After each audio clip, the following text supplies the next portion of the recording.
Cigarette බොන එක නවත්තනවා කියන්නේ ලේසි වැඩක් නෙවෙයි. ඒක නිකම්ම හිතේ හයියෙන් විතරක් කරන්න පුරුවන් දෙයක්වත් නෙවෙයි. මොකද ඔබේ මොළය නිකටින් වලට තදින්ම ඇබ්බැහිලා තියෙන්නේ. අද අපි කතා කරන්නේ ඇත්තටම මේක නවත්තන්න තියෙන වෛද්‍ය විද්‍යාත්මක සහ ප්‍රායෝගික ක්‍රම ගැනයි. නිකටින් ප්‍රතිස්ථාපන ප්‍රතිකාරය NRT. මුලින්ම තේරුම් ගන්න ඕන දේ තමයි සිගරට් එක අතහැරපු ගමන් ඔබේ ඇඟ නිකටින් ඉල්ලලා දඟලන්න ගන්නවා. ඒක පාලනය කරන්න වෛද්‍ය විද්‍යාවේ තියෙන හොඳම විසඳුම තමයි නිකටින් ප්ලාස්ටර් හෝ නිකටින් ගම්. මේවා හරහා සිගරට් වල තියෙන අහිතකර තාර් හෝ විස වායුව නැතුව පාලනය කළ මට්ටමක නිකටින් ප්‍රමාණයක් ඔබේ සිරුරක ලැබෙනවා. ඒකෙන් අර තදබල අපහසුව සහ කේන්තිය පාලනය කරගන්න පුළුවන්. නැවැත්වීමේදී දැනෙන අමාරුව withdrawal symptoms. සිගරට් එක නැවැත්තුවම පළමු දින 3-4 ඇතුළත ඔබට තදබල හිස්සරදය, නිදිමත ගතිය, බඩේ අමාරුව හෝ අධික කේන්තියක් දැනෙන්න පුළුවන්.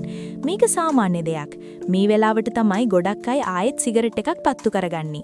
ඒත් මතක තබා ගන්න මේ අපහසුව පවතින්නේ සති 2ක් වැනි කෙටි කාලයක් විතරයි. ඊ කාලය පහු කළොත් ඔබ ගොඩ. මනෝවිද්‍යාත්මක උපක්‍රම. නිකන්ම ඉන්න වෙලාවට තමයි සිගරට් එක මතක් වෙන්නේ. ඒ නිසා වැඩ අධික කරගන්න. වතුර බොන්න. සිගරට් එකක් බොන්න හිතන හැම වෙලාවකම ලොකු වතුර වීදුරුවක් බොන්න. ඒකෙන් ඔබේ මුව සහ උගුරේ තියෙන වියලි ගතිය නැති වෙලා යනවා. ව්‍යායාම. විනාඩි 10ක් වේගයෙන් ඇවිදින්න. ඒකෙන් මොලේ ඩොපමයින් නිපදවලා අර සිගරට් ආසාව යටපත් කරනවා. පැණි රස කෑමෙන් වළකින්න.